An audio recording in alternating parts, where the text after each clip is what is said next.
Introducción. José Duarte. Evoluciona o muere, gitano. Es una obra dedicada a todos los gitanos que han sido olvidados por la historia. Hombres con valores excepcionales, y arrojo frente a toda clase de adversidades. Patriarcas gitanos que supieron aguantar con valor sus tradiciones, cultura y ritos, a pesar de sufrir en su carne la mordedura de la intolerancia de los pueblos. Dedicada, también, a todos los hombres de paz que siguen luchando por un mundo más justo, más tolerante, donde poder convivir todas las culturas, pueblos y razas, en feliz y próspera paz. Y a esos jóvenes que forjan las revoluciones evolutivas, y que pasan de todo perjuicio social, razas, culturas o religiones. Sobre todo, a los jóvenes gitanos de hoy, del presente y del futuro, para que sepan llevar a cabo una evolución, sin traumas raciales ni complejos. Para que nunca olvide de luchar al lado del más necesitado. Para que fomenten la cultura gitana, y la vea como una joya más en la corona de la cultura universal, unida con todos los demás pueblos de nuestro mundo. Para que nunca se avergüencen de su identidad gitana, ni aun llegando a obtener una carrera universitaria, o una buena posición social. Que recuerden a los gitanos que, sin estudios y semianalfabetos, lucharon por una mejor posición, para las generaciones futuras, pagando un alto precio por dejarnos nuestra herencia gitana. Los orígenes y el término de un viaje. 1. Los movimientos de los gitanos en Europa. El lugar de origen. Las leyendas y la lengua de los gitanos. Se ha construido una variedad de hipótesis y enarbolado gran cantidad distintos de suposiciones, que intenta fijar el origen remoto de los gitanos en puntos de la Tierra. Pero la cuestión continúa estando abierta. El conocimiento tradicional de los gitanos, sin historia escrita, parece ser muy oscuro y contradictorio. En Gran Bretaña, por ejemplo, las opiniones de los gitanos, en unos casos, sitúan su propia procedencia en Egipto, y en otros afirman que nadie, ni ellos mismos, conocen el punto de partida. Bentwell, 1970. Se puede encontrar ideas similares en España. Algunos gitanos se dicen hijos de la gigantona de Egipto. Otros afirman que su estirpe está entre los hijos del faraón de Egipto. El caso es que nunca pueden llegar mucho más allá en el intento de relacionar estas ideas con las leyendas que aparecen dispersas por Europa sobre el origen egipcio de los gitanos. 3 de ellas parecen ser comunes a gitanos de países tan diferentes y distantes como Francia, Hungría y España. La primera hace a los gitanos descendientes de Adán, y de una mujer distinta de Eva en su relación con Adán. De ahí que algunos gitanos concluyan que nacieron sin pecado original que contamina a los payos, y sin pecado no están sujetos al trabajo cuando se entiende como obligación y castigo. Las otras leyendas hacen referencia a una maldición que Dios hizo recaer sobre el pueblo gitano. En ambas, es Egipto el lugar de origen. Según una, los gitanos son descendientes de aquellos egipcios que negaron su ayuda a la Virgen María, San José y el niño, cuando huían de la persecución de Herodes. La otra describe la crucifixión de Cristo. Los soldados romanos buscaban clavos para sujetar su cuerpo a la cruz, pero ni encontraban clavos ni herrero que quisiera hacerlo. Un hombre egipcio accedió a ello, y por maldición de Dios, tanto él como toda su familia vagarían por el mundo durante toda la vida suya y de sus descendientes. El hecho es que no todos los gitanos conocen estas leyendas, y que muchos, al menos en este país, carecen de una tradición sólidamente arraigada sobre su origen. Ante tales preguntas, las respuestas suelen apuntar a Egipto, la India, e incluso Hungría. Lo que sí tiene en común es que cada uno da por válida su versión para la totalidad de los gitanos del mundo. Veremos más tarde en este mismo capítulo que la procedencia egipcia de los gitanos se ha aceptado durante mucho tiempo en la literatura, especialmente la que corresponde de los siglos V-XVIII. Existe hoy cierto acuerdo entre personas conocedoras del tema en señalar la India como punto de partida de este pueblo. Lingüistas historiadores han llegado a esta conclusión sobre una base casi exclusivamente filológica. La lengua gitana es el romaní o romano, que se habla en varios dialectos en distintos puntos de Europa. Ya veremos hasta qué punto diferentes grupos de gitanos pueden, de hecho, comunicarse a través de estos dialectos. Los lingüistas han clasificado el romaní como lengua neo-aria del tipo que se encuentra en el noroeste de la India. Fue Christopher Rudiger, 1782, quien en la segunda mitad del siglo XVIII encontró una correlación entre la lengua romaní y la hablada en el noroeste de la India. Y durante el mismo periodo, un lingüista alemán, Greimann, 1782, identificó el romaní como la lengua que se hablaba en la margen derecha del río Sindh, que actualmente tiene a Karachi por capital. Una considerable cantidad de literatura ha versado sobre la conexión hipotética de Sindh con el nombre dado a los gitanos en diferentes partes del mundo, tales como Sindhi, Sincalo, Singaro y Sigaro. Bardowey, en un libro dedicado a todos los gitanos del mundo, 1970, discute el trabajo de Sir Ralph Turner, August Podimiclosic. Sir Ralph Turner, especialista inglés en sánscrito, al analizar los dialectos del romaní, 1926, coloca a los antepasados de los gitanos en la India central, moviéndose en dirección noroeste, hacia los años 300 a.C. Más tarde, en el siglo XIX, August Podit, 1844, y Xavier von Miklosic, 1872, coincidían en fijar el tiempo en el cual los gitanos habían abandonado el noroeste de la India en dirección a Europa. Escribían que los dialectos arios de la India estaban, en cambio, sobre el año 1000 después de Cristo, transformándose en las formas lingüísticas que actualmente se hablan en el área. Pero los dialectos del romaní, aunque incluían algunos de aquellos cambios, no incluían todos ellos. Sobre esta base exclusivamente, concluían que el éxodo de los gitanos habría comenzado probablemente sobre el año 1100 después de Cristo. Partiendo de estas investigaciones y de los datos que constan en los primeros documentos relacionados con la aparición de los gitanos en Europa, muchos autores han especulado sobre la posibilidad de que fuera la gran invasión turca la razón fundamental para la dispersión de los gitanos por Europa. Fue a comienzos de los años 20 de este siglo, cuando el Dr. Sampson, 1926, propuso una hipótesis importante sobre el éxodo de los gitanos, compartida hoy por la mayoría de los autores preocupados por el tema. A través del análisis de los dialectos del romaní, especialmente los hablados por los gitanos galeses, reconstruyó la ruta que los gitanos habían seguido en su movimiento hasta el extremo occidental de Europa. A partir de Indostán, habrían pasado a Afganistán, y de aquí al Irán. En Irán, según afirma, tomaron dos caminos diferentes. Algunos llegaron a Bizancio a través de Armenia, y otros pasaron al norte de África habiendo cruzado Siria. Esto explicaría por qué se encuentran palabras greco-bizantinas solamente en algunos grupos gitanos y palabras árabes solamente en otros. Los orígenes de los gitanos y su historia remota se han analizado casi exclusivamente sobre una base lingüística. Incluso esta parece ser dudosa, al no haber un acuerdo total entre los especialistas acerca de muchas palabras que parecen ser fundamentales para la argumentación realizada desde la propia perspectiva lingüística. Así, mientras la palabra rom, que aporta su raíz a romaní lengua gitana, y gente gitana, piensan algunos que deriva de dam, gente de una casta inferior del noroeste de la India, otros concluyen que deriva de damara, una palabra sánscrita que significa tambores. La llegada a Europa. El primer documento en el que se menciona a los gitanos se encuentra en las crónicas bizantinas. Ferrer, 1965. Indica la presencia de gitanos en Anatarlos, en Cilicia en el año 835 después de Cristo. Y por lo tanto, mucho antes del tiempo hipotético marcado para el éxodo de los gitanos de la India por Miklosic, sobre el año 1100 después de Cristo.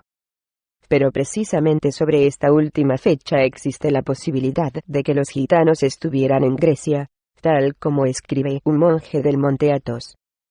Se refirió a unas gentes conocidas por Atzicani, que eran hechiceros y ladrones. Dowey, 1960. Clebert, 1967. Durante los siglos XII y XIV, se disemina sobre el área que se extiende desde el Peloponeso hasta el río Danubio.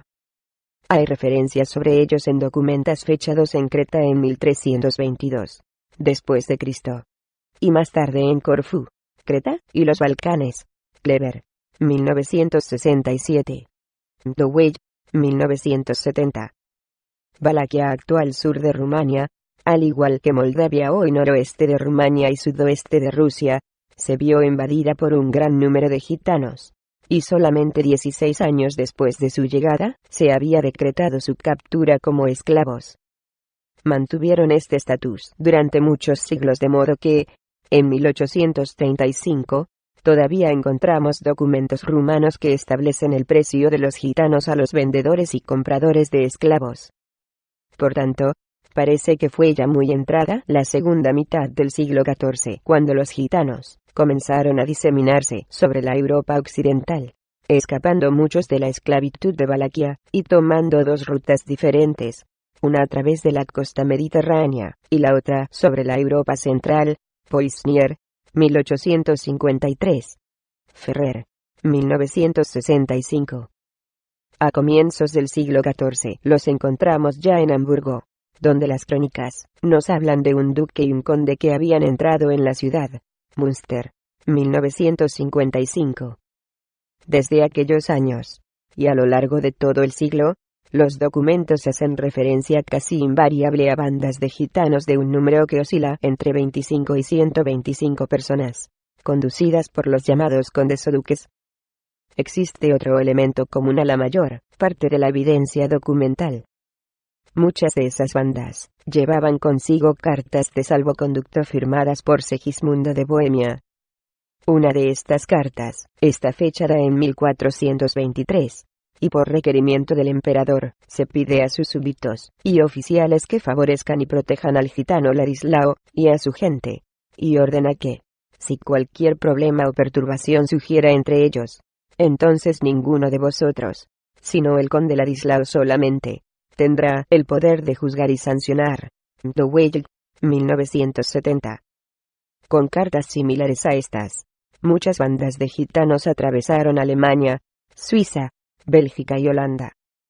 Aquí aún en el primer cuarto del siglo XIV, un documento encontrado en Deventer nos indica que un duque Andrés de Egipto Menor había entrado en la ciudad acompañado de una centena de seguidores. Juan Castellac, Gasol, 1967. Estos condes y duques de Egipto Menor, provistos de cartas de presentación firmadas por Segismundo, ofrecieron la razón por la que los gitanos fueron llamados desde entonces egipcianos, de donde se deriva el vocablo castellano, gitanos. Durante el siglo V, y más tarde, los europeos pensaron que los gitanos provenían realmente de Egipto. Pero parece ser que Egipto Menor se utilizaba en el sudeste de Europa para denominar una región de Asia Menor. En cuanto al nombre bohemios, o bohemians, tan comúnmente utilizado en Francia, parece estar relacionados con los primeros gitanos que penetraron en el país, y que traían consigo las famosas cartas de paso del emperador de Bohemia. No tenemos una idea clara de cuánto se convirtieron los gitanos al cristianismo. Aparecen como tales en Bolonia, en 1422. Un documento de esta fecha indica que otro duque Andrés, o quizá el mismo que se mencionaba en los Países Bajos, estaba de paso en Bolonia camino de Italia, en donde pensaba llegar hasta Roma para visitar al Papa.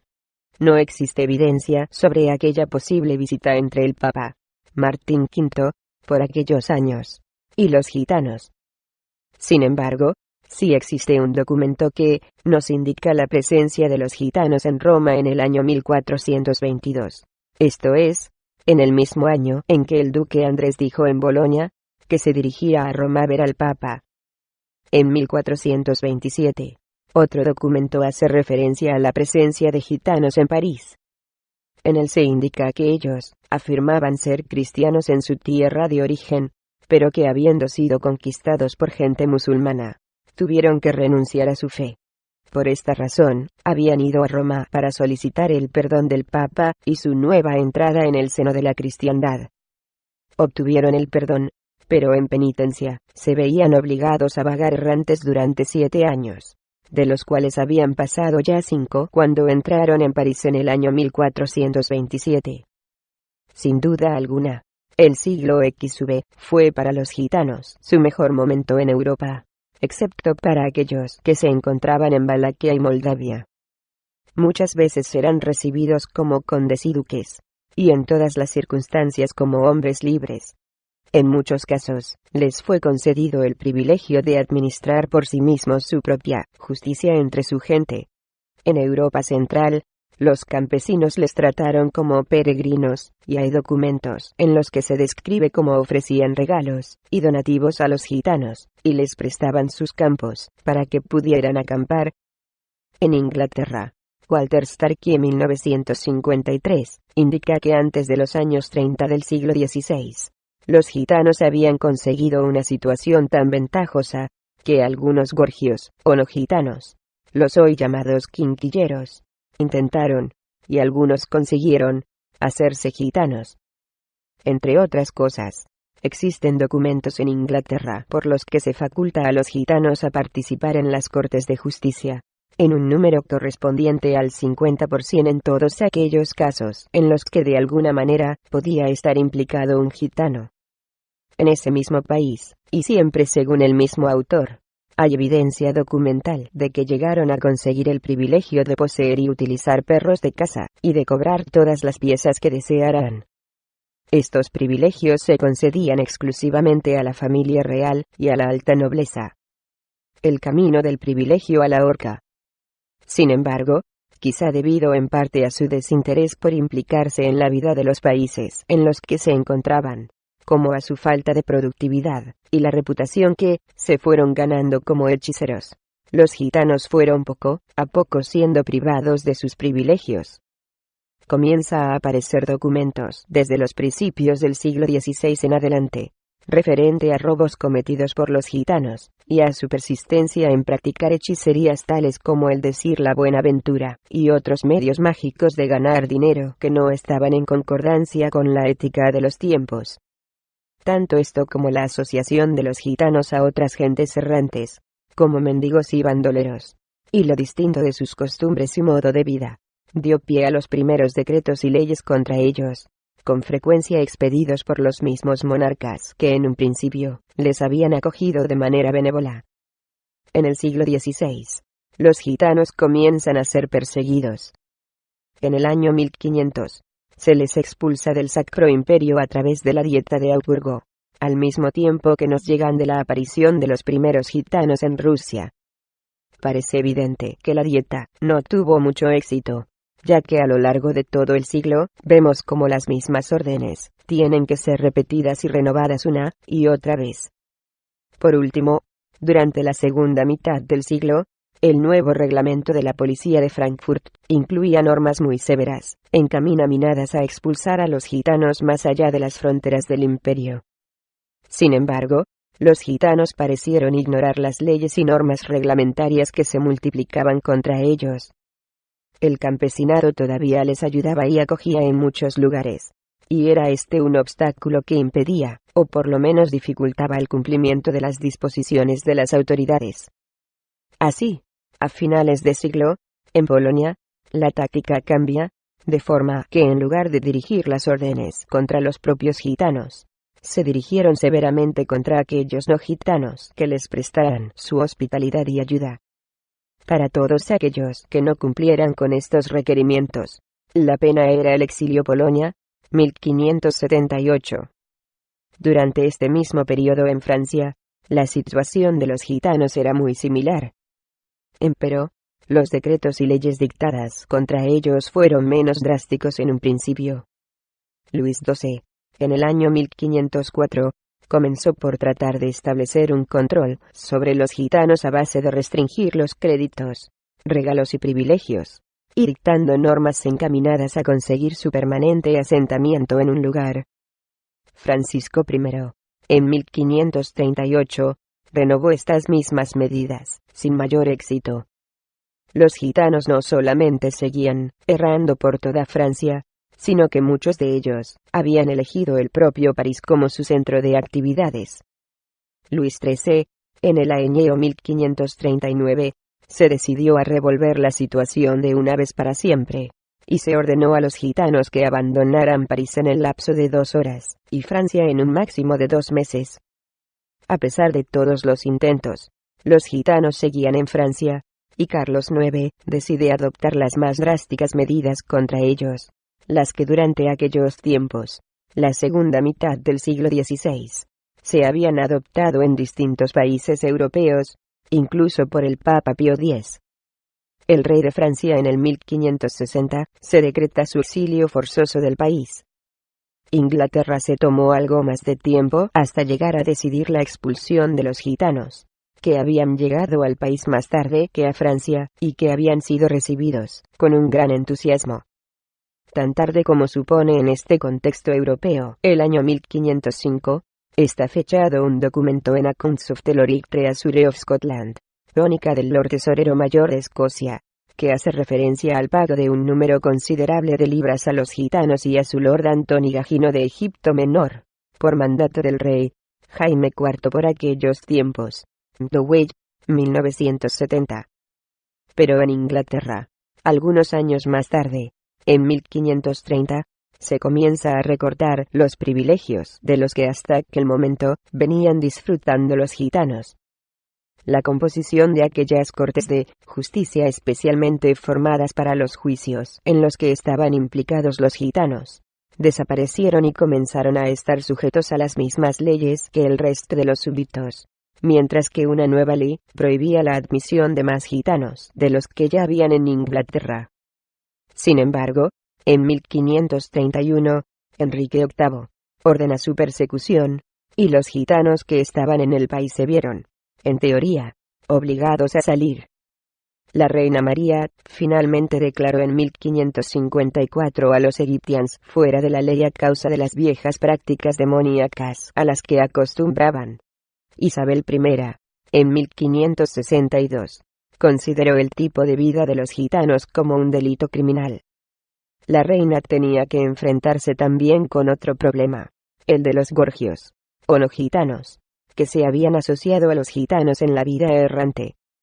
De esta forma, la reina añadió que no solamente los gitanos, sino aquellos que compartían su conducta, deberán sufrir la pena de muerte. Dowey, 1970. Sin embargo, las leyes que ordenaban la persecución fracasaron, y la misma reina Isabel, como sus sucesores, tuvieron que renovar las mismas órdenes ininterrumpidamente. El siglo XVII, y durante el primer tercio del siglo XVII, no mejoró la situación de los gitanos. Esto no solamente fue cierto para los gitanos que habitaban en Inglaterra, sino para todos los gitanos europeos. Alemania permitió el asentamiento de algunos gitanos, y a finales de siglo los encontramos sirviendo como soldados. De Folletier, 1957.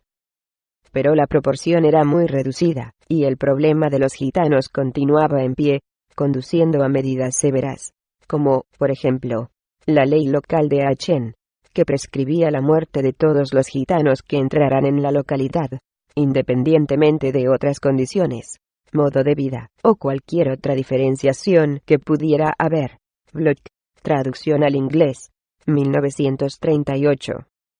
Suiza, Holanda, Milán, Inglaterra y Francia siguieron unas líneas de acción similares. A finales del siglo XVII, Luis XIV ordenaba que los gitanos fueran enviados a galeras. Este documento presenta un aspecto importante que no solamente se encuentra en aquel país, sino también en España y en Inglaterra. Afirma que ha resultado imposible expulsar totalmente a estos ladrones, a causa de la protección que han recibido constantemente, y que todavía reciben diariamente, de la nobleza, y de quienes están encargados de administrar la justicia, que les dan refugio en sus casas y castillos. Clevert, 1967. Hacia una vida sedentaria.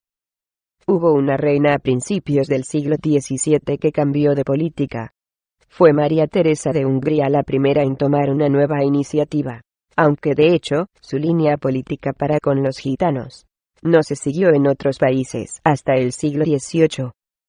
En 1619, derogó las medidas tomadas por sus antecesores contra los gitanos, y dictó órdenes encaminadas a que fueran tratados de la misma manera que cualquier otra persona del país.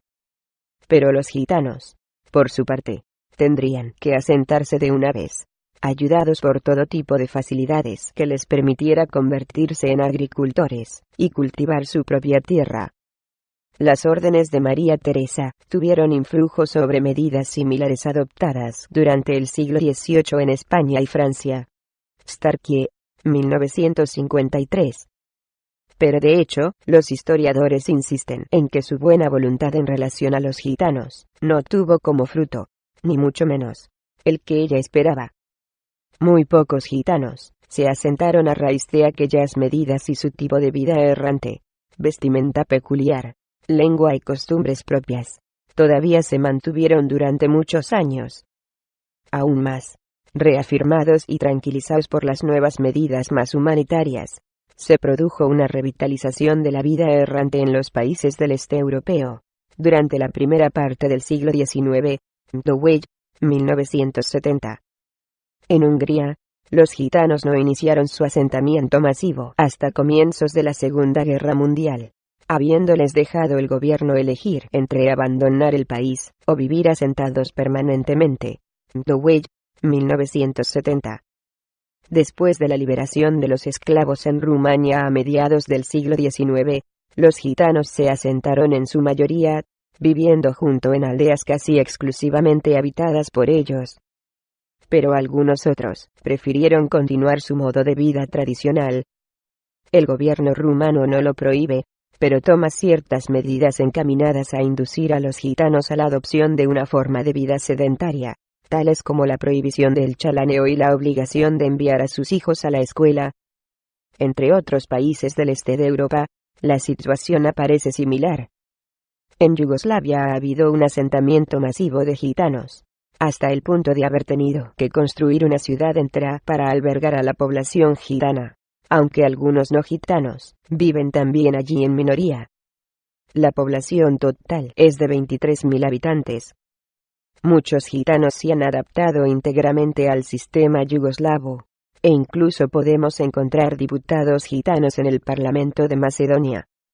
Bulgaria, a diferencia de Rumania, además de obligar a los niños gitanos a permanecer en las escuelas hasta los 15 años, obligan también a los gitanos en general a tener un trabajo regular. Dewey, 1970. Alemania, Austria, Holanda y Bélgica, se dice que solo tiene en la actualidad una décima parte de la población gitana estimada antes de la Guerra Mundial. Las últimas persecuciones legisladas sufridas por los gitanos fueron las que llevaron a cabo los nazis. Ferrer, 1965. Se ha exagerado mucho las cifras dadas por diferentes autores sobre el número de gitanos exterminados en sus campos de concentración. Pero sí es cierto que aproximadamente 200.000 gitanos, o bien fueron conducidos a las cámaras de gas o murieron mientras permanecían en los campos de concentración. Rudolfo, en Komandatin Auschwitz 1958, declara que 16.000 gitanos en total murieron solamente en el campo de concentración de Auschwitz. Y otros 11 campos de concentración fueron construidos exclusivamente para albergar a gitanos durante el periodo nazi. Deckenrick y Jepson dice que perecieron 250.000 de gitanos. 1970. En Francia, los gitanos comenzaron a asentarse a finales del siglo XVIII. Luis XV abrió un nuevo camino en la historia de los gitanos franceses en 1740, al permitirles no solamente permanecer dentro de los dominios del reino, sino también enrolarse en cualquier tipo de trabajo, tanto en el trabajo agrícola como en aquellos oficios de los que sean capaces. Lebert, 1967. Sin embargo, hasta comienzos de este siglo, no se produjo la sedentarización de grandes números de gitanos en Francia.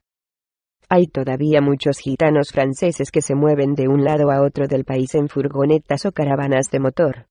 Estaban obligados a llevar consigo, para presentarlo a requerimiento de cualquier autoridad, un carnet de identidad especial desde que cumplían los 13 años de edad. Este carnet fue abolido el 1 de enero de 1971, después de una fuerte labor propagandística que acusaba al gobierno francés de prácticas de discriminación racial. De hecho, los datos personales que tenían que detallarse en el carnet incluían incluso medidas de contorno torácico y de la longitud de 2 de los dedos de la mano. Debería ser presentado a la policía o al alcalde de cualquier población francesa a su llegada, y cuando la abandonaran, no pudiendo permanecer en ninguna de ellas por más de 2 días. Collinson, 1961. Mientras no se lleve a cabo un estudio adecuado, es difícil poder establecer las causas que llevaron a los gitanos a los asentamientos masivos desde principio de siglo. Pero en cualquier caso pienso que, contra lo que por general encontramos en la bibliografía sobre el tema, el análisis tendría que realizarse a la luz del desarrollo histórico y del contexto específico de los propios países de asentamiento. Con frecuencia se ha atribuido el fenómeno de abandono del nomadismo a las nuevas facilidades que los distintos gobiernos han ofrecido a los gitanos para su sedentarización desde mediados del siglo pasado.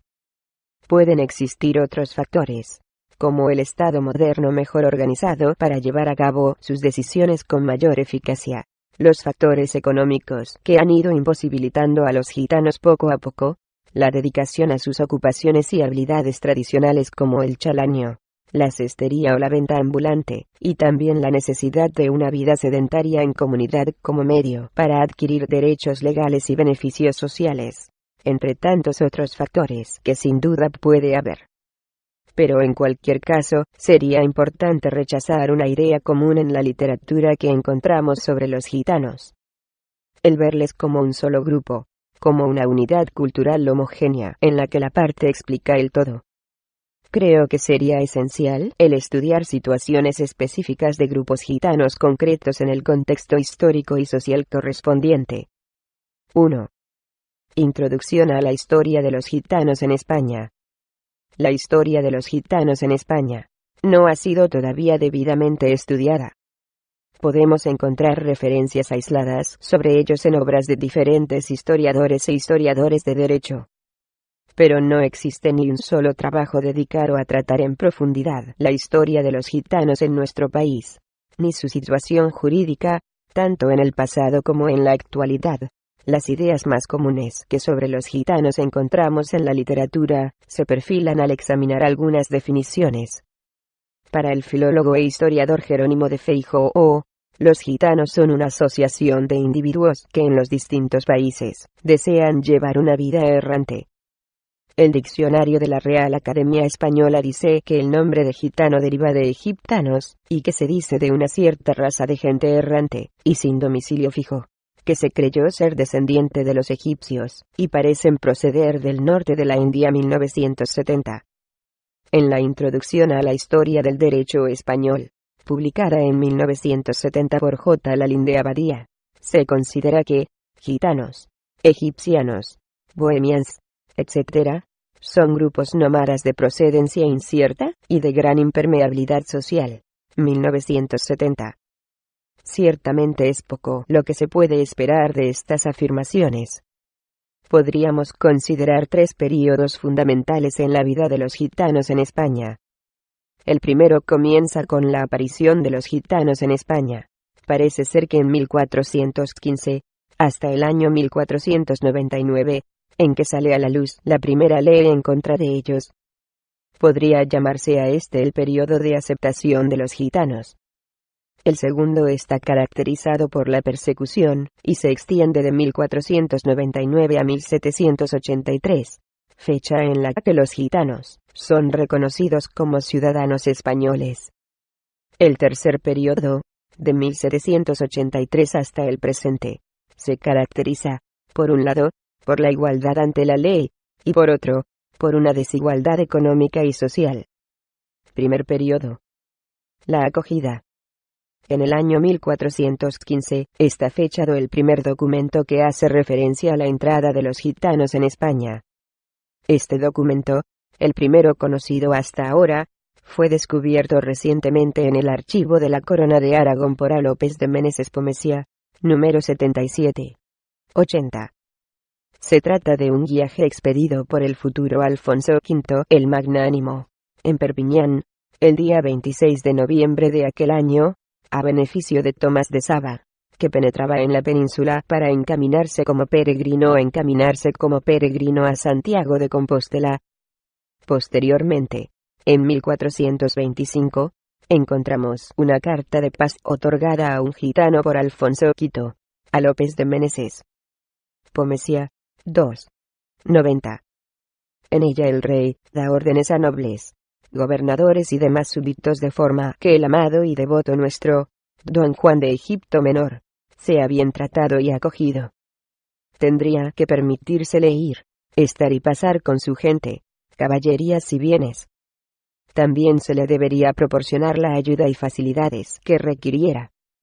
Y de todo esto, se ordenaba el cumplimiento bajo pena de incurrir en real ira. La carta tenía validez por 3 meses.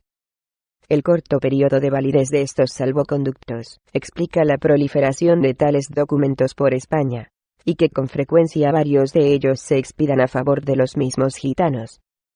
Así, podemos encontrar a un tal conde Tomás de Egipto Menor que entra en el reino de Aragón por los Pirineos en el año 1425, y 9 años más tarde encontramos un documento en Montblanc que renueva el salvoconducto otorgado a su entrada. Al igual que en otras partes de Europa, los gitanos recibieron en España en un principio honores y privilegios. Hay documentos, en 1425 y 1491, que les eximen del pago de tributos en el paso de frontera, tanto para caballerías como para los bienes de valor que llevaran consigo, como oro y plata. Pero disfrutaban también de otras ventajas de tipo económico, tales como créditos y donativos en metálico, que los gitanos recibieron en momentos diferentes por orden del rey de Aragón. Los jurados de Castellón, 1471, regidores de Madrid, 1484, y otros. Al mismo tiempo, es interesante tener en cuenta que en muchos casos los condes y duques gitanos fueron considerados en algunos aspectos incluso por encima de la propia nobleza. Me refiero especialmente al permiso que obtuvieron de los reyes por el cual se les permitía el ejercicio de la justicia en resolución de sus propios asuntos. Encontramos alguna evidencia documental que nos indica el interés que por ellos demostraban la familia real y las autoridades.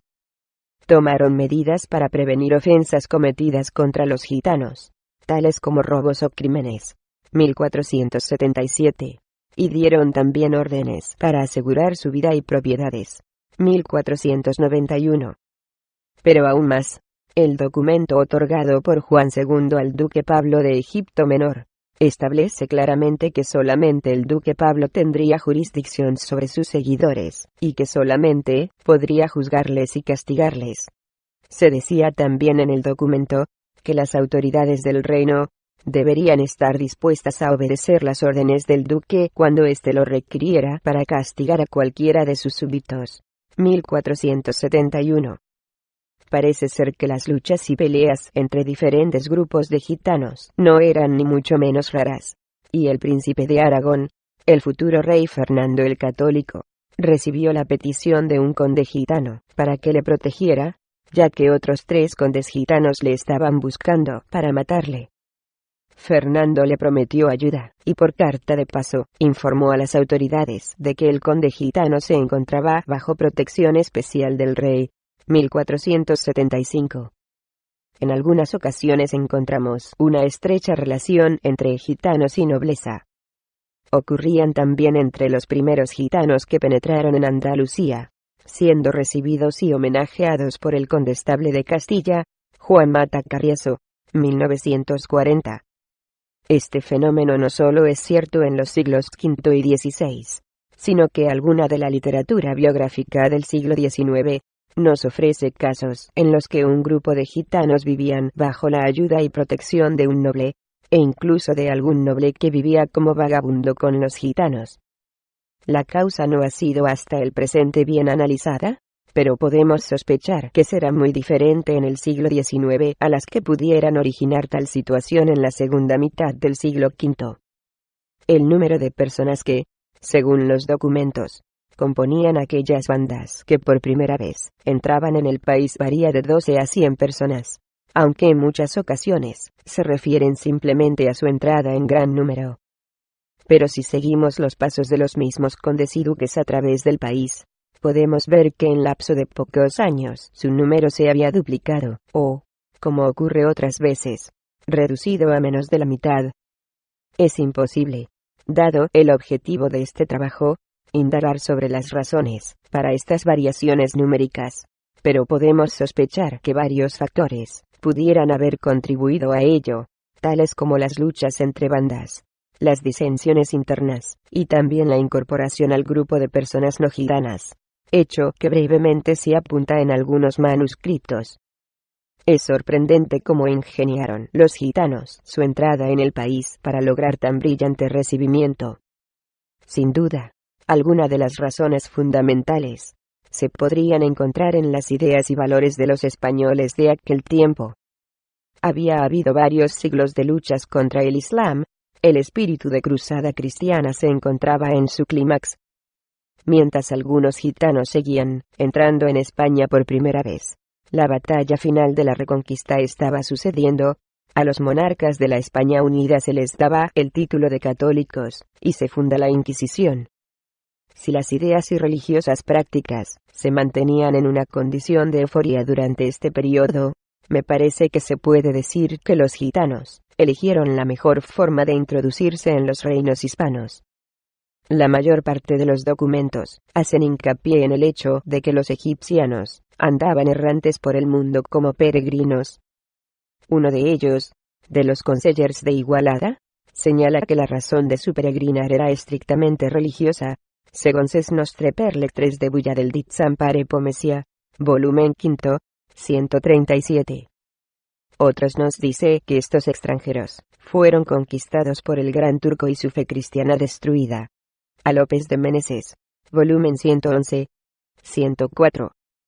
Pero siendo cristianos de corazón, se habían encaminado a Roma para visitar al Papa, quien, perdonando sus pecados, les puso como penitencia el peregrinar a diferentes templos de la cristiandad, los de Santiago, San Pedro y San Pablo, según otros manuscritos. Durante el siglo V, se presentaron como peregrinos extranjeros que se dirigían a Santiago de Compostela. Y esto explica en parte el porqué de la benevolencia con la que se les acoge, y el porqué de ciertos privilegios y beneficios que en otro caso nos sería difícil de entender. En aquellos días, los peregrinos disfrutaban de un estatus especial en los reinos hispanos cristianos. La ley llamada Paz del Camino se aplicaba a cualquier persona que se dirigía en peregrinación hacia Santiago, especialmente a través de la ruta francesa. Por esta ley, se garantizaba a los peregrinos su seguridad personal, y solamente el rey se reservaba el derecho de intervenir en aquellas ofensas contra la ley que pudieran ocurrir sobre tales rutas. La Linde Abadía, 1970. La Paz del Camino. Las cartas de paso que muchos gitanos llevaban consigo otorgadas por los reyes de otras naciones, y la ideología que sobre la cristiandad se mantenía en aquel tiempo, pudieron muy bien dar a los gitanos aquella posición privilegiada que disfrutaron durante la mayor parte del siglo. Hasta la década de los 90 del siglo V, la mayoría de los gitanos llegaron por la ruta de Santiago. Invariablemente se hacen llamar de Egipto Menor. Los documentos también se refieren a ellos en muchos casos como bohemians, adoptando la terminología francesa basada en aquellos que llevaban las cartas de Segismundo de Bohemia. Pero desde los años 80, otras bandas de gitanos habían aparecido por la costa mediterránea y recibían el nombre de grecianos. A López Meneses, indica que así como los egipcianos llegaban a los Pirineos provenientes de Europa Central, los grecianos de Europa Central, los grecianos llegaban por el Mediterráneo, procedentes de los países costeros. Pomesia, volumen 2. 104. Las primeras de estas bandas de grecianos estaban conducidas por Juan de Costa, que había huido de Grecia, escapando de las invasiones otomanas. Le fue concedida una carta de paso en la que se le reconocía cierta autoridad que podía ejercer sobre los refugiados que llegaban de Grecia. Incluso se le reconocía el derecho a exigir tributación a las caravanas de estos refugiados. Muy pronto Juan de Costa había abusado de estos poderes, y no solo pedía la tributación, sino que a veces obligaba a estos inmigrantes a unirse a su propia caravana como siervos. Su carta fue abolida, pero no pareció tenerlo muy en cuenta. Fue entonces cuando dio comienzo la primera persecución contra un gitano en España. Las causas que condujeron a la reacción contra los gitanos se encuentra recogida en la pragmática firmada por los Reyes Católicos en el año 1499, está dirigida a ellos, y creo que merece la pena citar algunos párrafos. Sabed que se nos ha fecho relación de que vosotros andáis de lugar en lugar muchos tiempos, con acento años a, sin tener oficio ni otra manera de vivir alguna, salvo pendiendo limosna, con acento hurtando, con acento trafagando, engañando, con acento faciendo vos fechiceros, con acento faciendo otras cosas no debidas ni honestas. Comillas. Por todas estas razones a los egipcianos caldereros extranjeros se les ordenaba tomen asiento, y sirvan a señores y nunca más vaguen juntos por los reinos. Las penas por actuar de otra manera sería el látigo por primera vez, el corte de orejas en la segunda, y el exilio en cualquier caso. Ferrer, 1953. Según Walter Starkie, 1953. Estas medidas, y otras tuvieron el efecto de dispersar a los gitanos por toda Europa. Pero de hecho nos encontramos aquí al final del siglo V, y la dispersación de los gitanos sobre Europa había ocurrido ya con anterioridad. Lo que es también muy claro, es que los gitanos no hicieron demasiado caso a las amenazas de la pragmática. Para afirmar esto, es suficiente tomar en consideración el número de medidas adoptadas en contra de ellos desde el año 1499 al 1783. Durante este periodo de tiempo existen en su contra 27 intervenciones de las Cortes españolas, 28 pragmáticas reales y decretos del Consejo Asesor de Castilla, 27 leyes portuguesas, y aproximadamente 20 edictos distribuidos entre Cataluña, Navarra, Valencia y Granada. Ferrer, 1965. Sin embargo, sí que se consiguió el asentar a algunos gitanos, que a partir de entonces, vivirán conjuntamente en ciertos barrios de las afueras de pueblos y ciudades, de forma similar a como los encontramos hoy. Se les llamaron gitanerías, de la misma forma que los barrios judíos se habían llamado juderías desde mucho tiempo atrás. Segundo periodo. La persecución. El periodo de persecución ocupa el tiempo transcurrido desde la promulgación de la pragmática de 1499 hasta el año 1783. Vamos a examinar algunos aspectos que, tal como aparecen en la legislación referida a gitanos, parece ser las más importantes en relación a su situación en el sistema social español.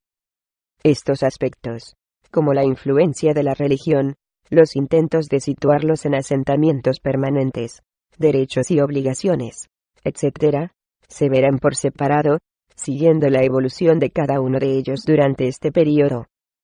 Solamente para el propósito de este capítulo concreto, entenderé por derechos legales aquellos que aparecen de forma explícita y específica en la legislación de los diferentes siglos. En caso de no ser así, haré referencia a ellos como derechos simplemente, o derechos comunes. Así, por ejemplo, durante el reinado de Felipe V, los gitanos fueron privados de ciertos derechos comunes, tales como el derecho a casarse entre ellos, o a llevar a cabo sus propias fiestas y ceremonias como bodas, o el derecho a hablar el caló. Se les excluía también de ciertos derechos legales, tales como la libre elección del lugar de asentamiento, el derecho a recurrir contra las decisiones de la justicia, o como la ocupación de cargos públicos. Muchos de los decretos y leyes que aparecieron durante los siglos XVI y XVII, y hasta finales del siglo XVIII, se dirigían por general a conseguir bien el asentamiento permanente de los gitanos en un lugar fijo, o su expulsión de España.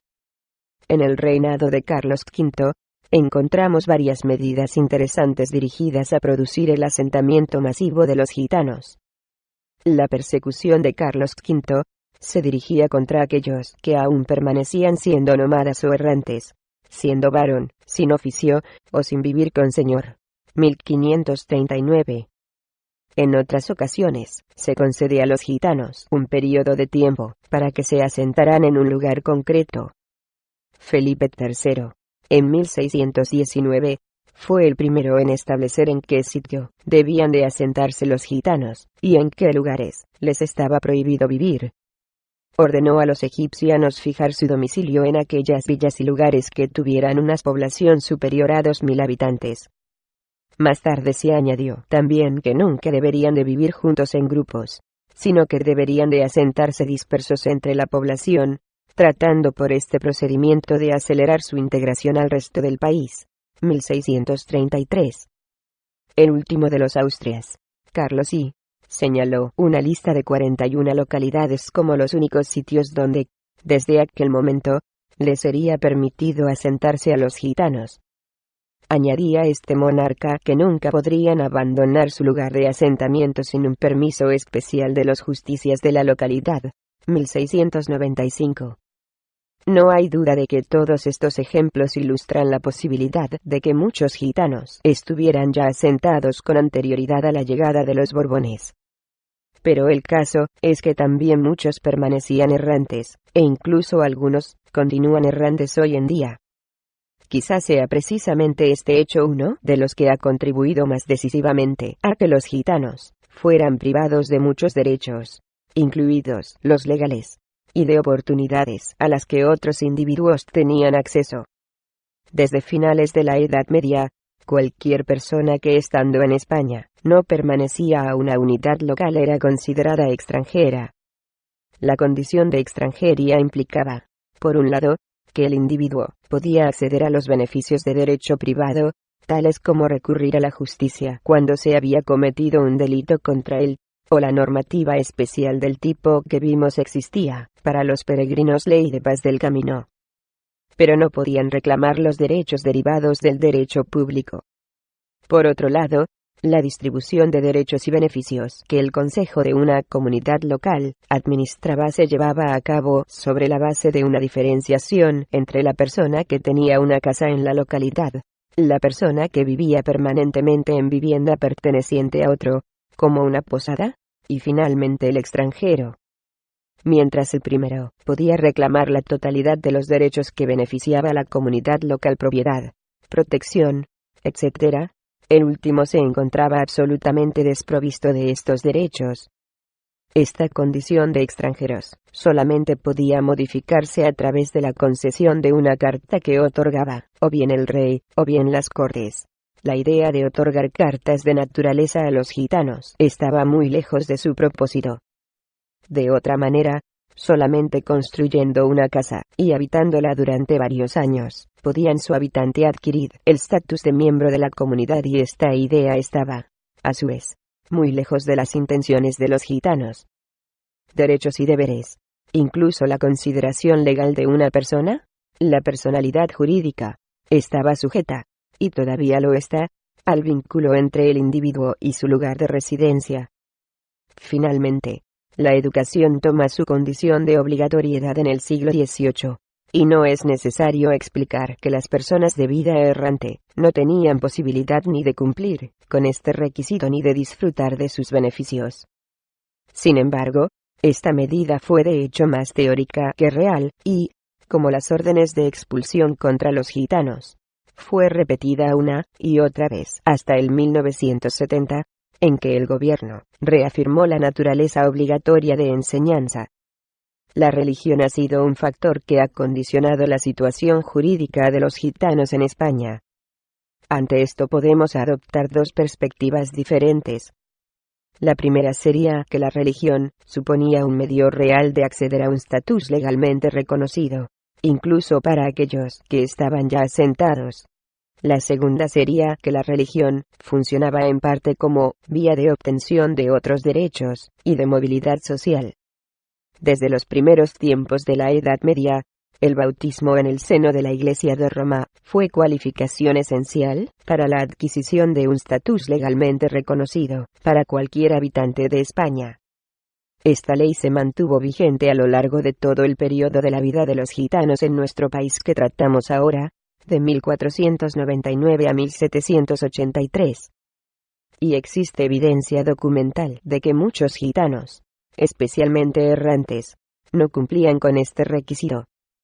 Podríamos pensar que simplemente no querían bautizarse, pero hemos visto también hasta qué punto se había legislado una persecución contra los errantes, y, como veremos más tarde, ni tan siquiera las iglesias se prestaban como lugares seguros para ellos.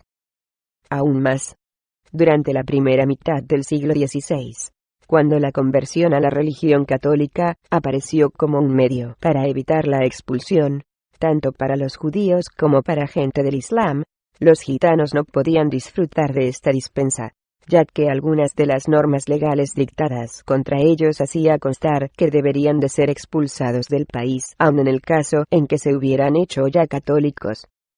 La religión era también una vía de acceso a otros derechos, y posibilitaba una movilidad social.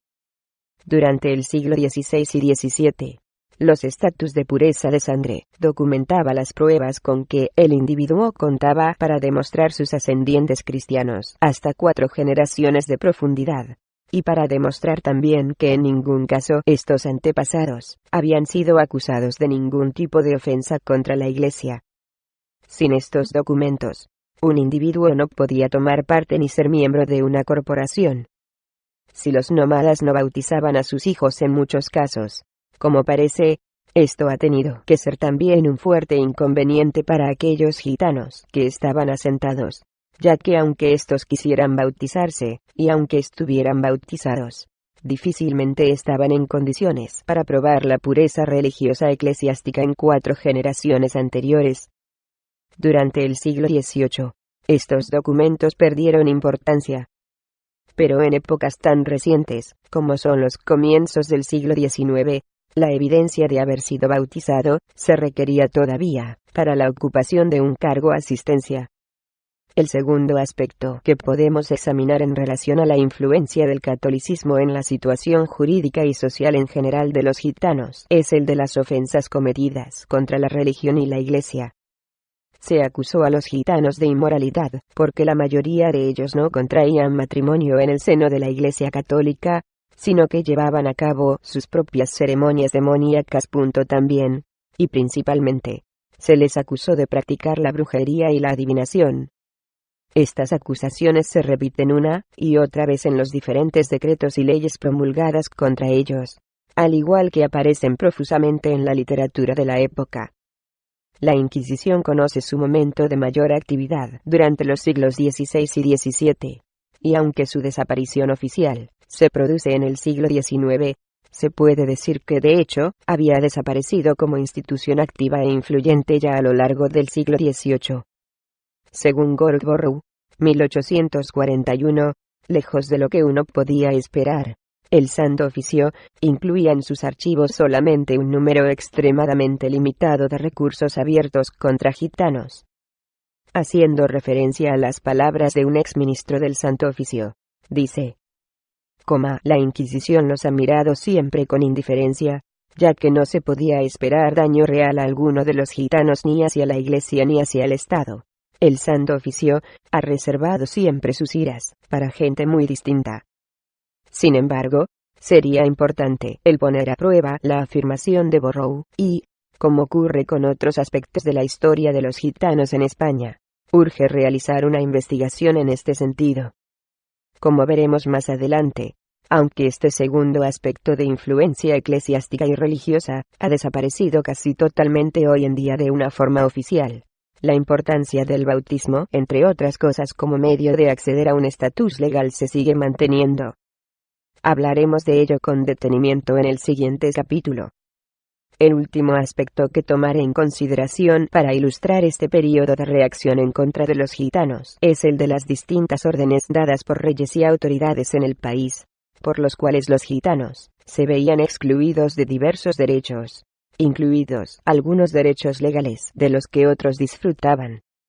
Pero antes creo que merece la pena recordar que aunque estos decretos y órdenes se dirigían de forma especial contra los gitanos, desde principio del siglo XVI, y hasta el final de él, los gitanos estaban a menudo asociados con los no gitanos, mendigos y ladrones en muchos casos. Walter Starkie, actualmente director del Gypsy Lore Society en Liverpool, señala que los gitanos españoles, sin privilegios, con pocas oportunidades y perseguidos, se mezclaron con no gitanos del AMBA. Según Starkie, los gitanos les dotaron de organización de que carecían. De tal forma que había ahora una AMBA organizada. Starkie, 1953. Los gitanos tenían sus propias normas, que posibilitaban una organización corporativa del grupo, y que castigaba, a través de leyes concretas, y de un sistema de autoridad organizada, a aquellos miembros del grupo que pudieran servir de informantes a las autoridades. Se agrupaban en grupos pequeños y contactos. El principio de autoridad se basaba en la edad. Utilizaban una lengua propia como medio de comunicación entre ellos en aquellas situaciones en las que estaban particularmente interesados en mantener en la ignorancia a los no gitanos. Sus contactos y sus normas de hospitalidad interna aparecían previstos dentro del propio modelo de dispersación del linaje. Todos estos factores pudieron de hecho haber servido de base de sustentación al comentario de Starkie. Esto también nos da una explicación más al interés de las autoridades en poner bajo control a los gitanos, y a los que con ellos se habían asociado, siguiendo de cerca sus movimientos, e intentando asentarles con otros españoles en poblaciones estables, de forma que no se pudieran dar lugar a la formación de grupos organizados autónomos. Así, este período incumbía también, en algunos casos, aunque indirectamente, a aquellos no gitanos que pudieran vivir asociados con ellos. La exclusión de los gitanos de algunos derechos de los que disfrutaban otros españoles aparece la totalidad del período. Mientras Carlos V estaba interesado durante la primera mitad del siglo XVI en la expulsión de los gitanos de país, o en su asentamiento, Felipe II, en la otra mitad del siglo, en 1560, 1570 y 1586, estaba esencialmente interesado en controlar sus actividades, y en integrarles y mezclarles en el resto de la población. Prohibió todas las costumbres de los gitanos, tales como la vida errante, ornamentos, formas de vestir, ceremonias prácticas de la buena ventura, utilización de su lengua, e incluso el mero hecho de mencionar el nombre de gitano.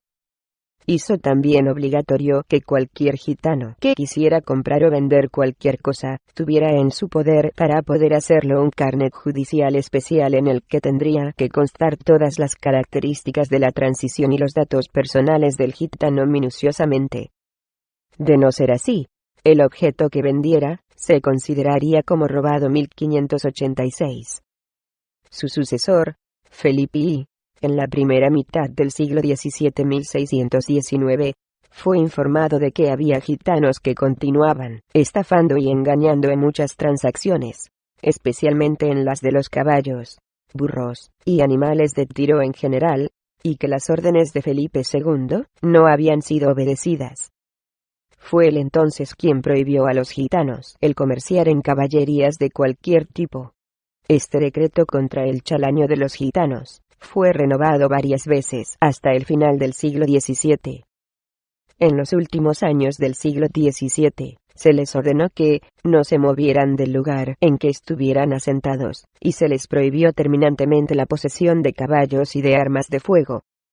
La restricción de las ocupaciones que podían tener fue haciendo las alternativas más y más limitadas, hasta que Carlos I les negó el derecho a elegir cualquier otro tipo de ocupación distinta al trabajo agrícola. 1695. Durante la primera mitad del siglo XVIII, con el primer Borbón, Felipe V, La situación de los gitanos va siendo progresivamente difícil. Como vimos, les niega el derecho a protestar contra las decisiones de los justicias. También excluye a los gitanos de las amnistías generales, junto con los criminales, y al mismo tiempo les niega el derecho de asilo en una iglesia o convento, derecho este que se concedía a cualquier persona perseguida, incluso a un asesino. El mismo monarca renueva las disposiciones de sus antecesores encaminadas a limitar las ocupaciones de los gitanos a las agrícolas, y a mantener a aquellos que ya se había asentado en el interior de su localidad de asentamiento, negándoles el derecho a moverse de ellas libremente. El resto, los que aún continuaban una vida errante, fueron considerados bandidos en cualquier caso y declarados fuera de la ley. Felipe V dictó órdenes contra los gitanos en 1705, 1724, 1745 y 1746. Tercer periodo. Igualdad de derechos, desigualdad de hecho. Entramos ahora en el tercer periodo, de 1783 hasta el momento presente. En el año 1783 España estaba gobernada por Carlos III. En su intento de reorganizar el reino internamente, una de las metas que se propuso fue la resolución de lo que se ha llamado el problema gitano, adoptando una perspectiva enteramente diferente a la de sus antecesores. Pensó que el limitar los derechos de los gitanos solamente había conducido a colocarlos en una situación en la cual se veían inducidos a romper la ley con más facilidad. Vio también como injustas las declaraciones que hacían a todos los gitanos errantes bandidos, sin discriminación, y fuera de la ley. En el año 1783 hizo pública una pragmática dirigida a los gitanos. No teniendo este trabajo un propósito de análisis histórico, no podemos dedicar aquí el espacio que se requeriría para analizar los 44 artículos de ¿Qué consta? Pero a título introductorio haremos una síntesis de sus aspectos más fundamentales. Comienza haciendo una declaración a los españoles por la que afirma que no son ni provienen de raíz infecta alguna, colocándose de esta manera en clara oposición a la consideración, muy extendida por aquel tiempo, de los gitanos como descendientes directos de Caín. En los comienzos del siglo XVII, se popularizó la idea de que los gitanos descendían de Caín, y en ella se hincapié Moncada, 1619, en sus discursos, siendo en aquel momento profesor de Sagradas Escrituras en la Universidad de Toledo. Consistía, en sumo, en un informe dirigido al rey Felipe III, que junto a otro informe similar presentado por Quiñones, 1631, ejercieron gran influencia en la opinión, y repercutieron en un incremento en la persecución de los gitanos durante aquel siglo. Carlos III declara también que los gitanos deberían tener capacidad para elegir libremente sus propias ocupaciones. Era esta una meta muy difícil de conseguir, ya que las corporaciones y gremios parece que se oponían fuertemente a conceder la entrada a los gitanos. Esto ocurría no solamente en corporaciones que disfrutaban de fama y reputación en todo el país, como la Mesta, sino también en los gremios, incluso de aquellas ocupaciones que consideraban desprestigiadas, tales como herreros o barberos, actividades que eran muy practicadas por los gitanos. Para prevenir la oposición que era de esperar, el rey incluyó en la pragmática que aquellas corporaciones y gremios que se opusieran a la admisión de los gitanos serían sancionadas. Se capacita también a los gitanos a que, desde aquel momento, pudieran fijar su domicilio donde mejor les conviniera, a excepción de los sitios reales. En conjunto, la declaración afirmaba que los gitanos tenían derecho a disfrutar de una situación igualitaria con respecto al resto de los españoles. Requería solamente el cumplimiento de 3 condiciones por parte de los gitanos. Por la primera, deberían abandonar su forma peculiar de vestir y adornarse, para adoptar aquella que eran comunes entre las gentes de las distintas regiones. Según la segunda, aunque no se les prohibía el uso del caló dialecto español del romaní, se les advertía que no debían de hablarlo ni en público ni ostentosamente. La tercera condición, les obligaba a permanecer asentados permanentemente en un lugar, y abandonar la vida errante. No estaba previsto el tomar medidas drásticas de ningún tipo contra ellos, si no cumplían con este último requisito.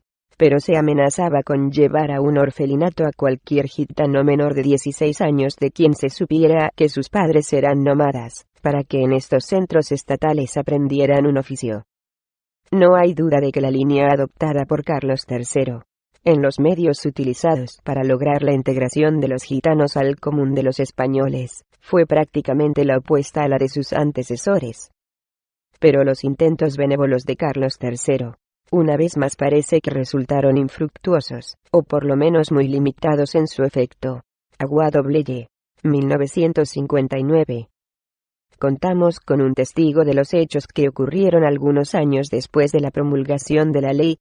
Aunque Gorgorow estaba esencialmente preocupado por otros asuntos, especialmente religiosos, es indudable que conoció a muchos gitanos, y que se mantuvo por largo tiempo en contacto con ellos. Se relacionó especialmente con grupos de gitanos errantes, que habían nacido como proscritos por espacio de varias generaciones, en diversas zonas montañosas de España. Y él nos dice que aquellos gitanos no conocían otro modo de vida, y también, que ni querrían ni podrían cambiar drásticamente su vida errante de tratante de ganado, vendedores ambulantes o bandoleros, por aquella otra vida más miserable, menos provechosa, y mucho menos libre que padecían los gitanos asentados en zonas extremas de los grandes pueblos y ciudades. Aunque es difícil creer todo lo que Borrow dice, sin embargo, existe evidencia suficiente sobre el ostracismo que la población imponía a los gitanos, tanto asentados como nómadas. Poco después de ser promulgada esta ley, cuando la lucha contra Napoleón estaba tocando a su fin, la situación de los gitanos toma un nuevo giro al iniciarse el período constitucional, 1812,1936. Desde el punto de vista del derecho, tal como apunta la Linde Abadía, 1970, las constituciones tenían en común el considerar al ciudadano como un participante activo en el gobierno, que debería de actuar de acuerdo con una declaración de derecho.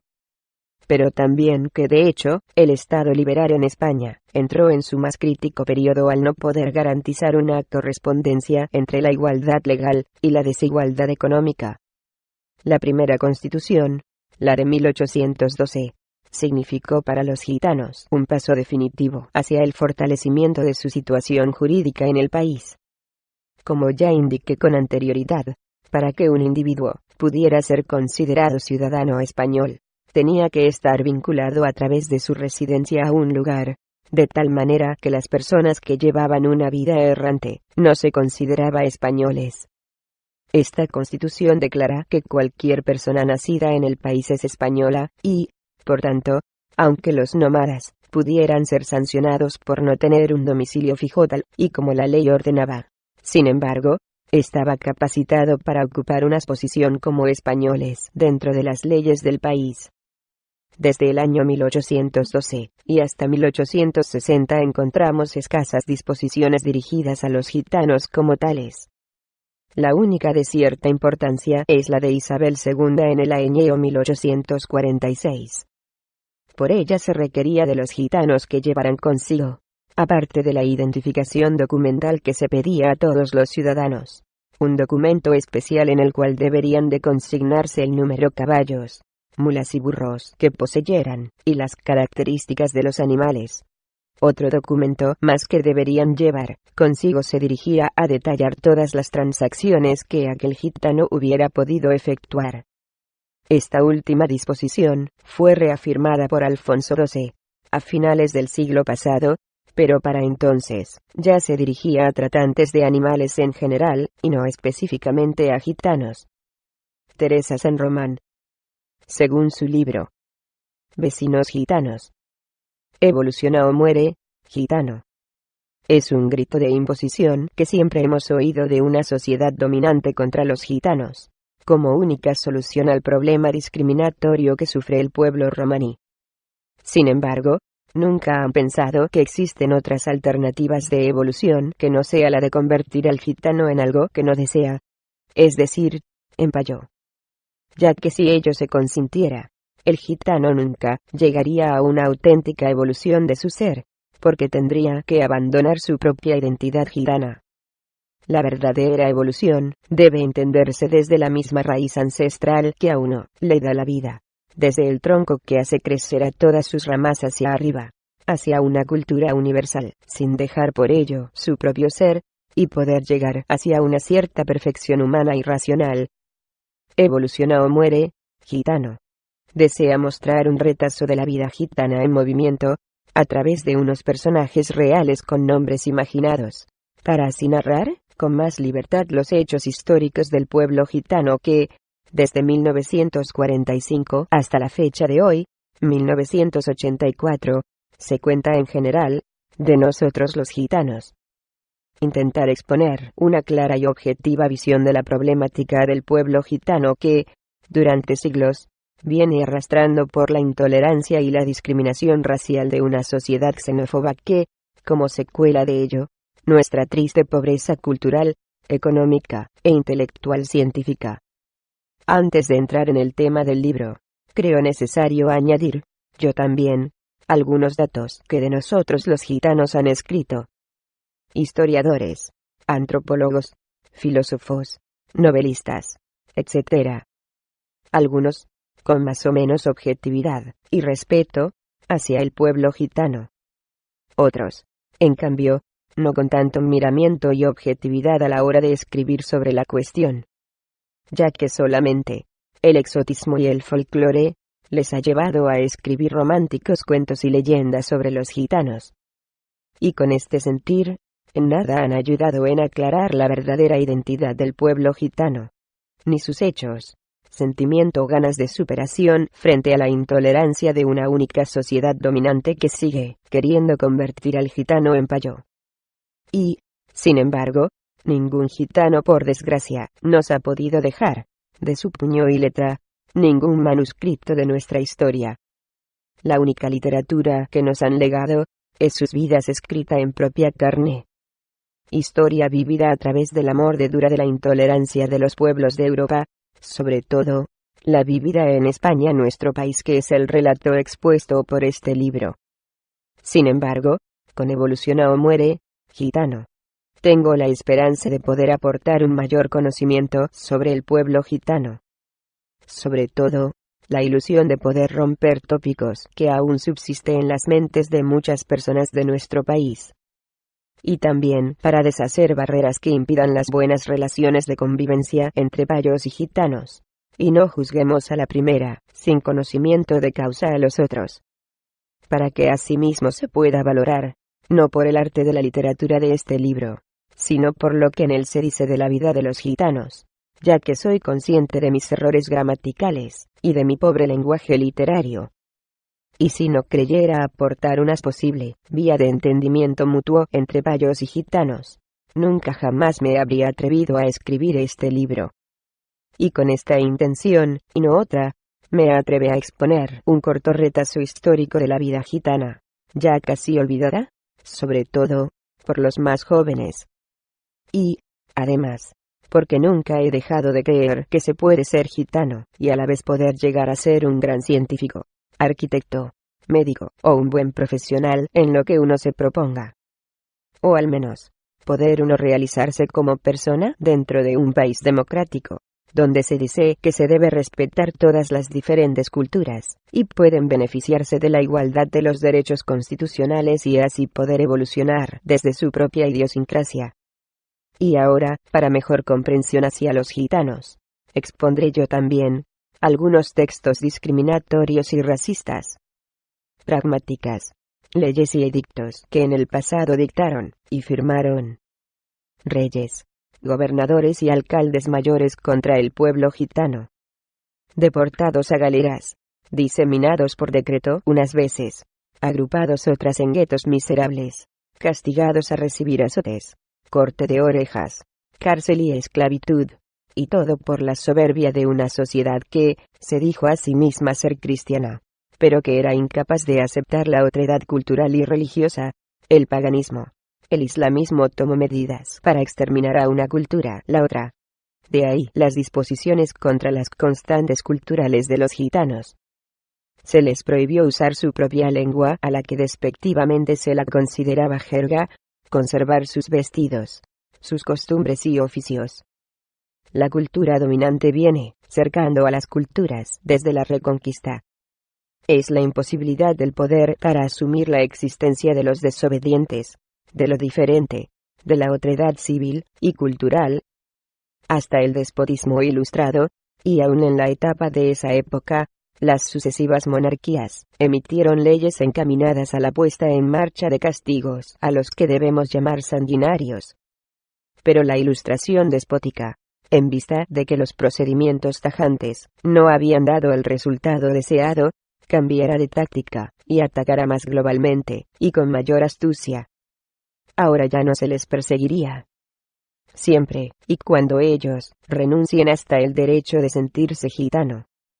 Les lanza el señuelo de la integración, como a cualquiera otro ciudadano de la España ilustrada, pero dispone que los nómadas que no se dejen reducir sean marcados en la espalda con hierro ardiente, y que llevaré las armas de Castilla.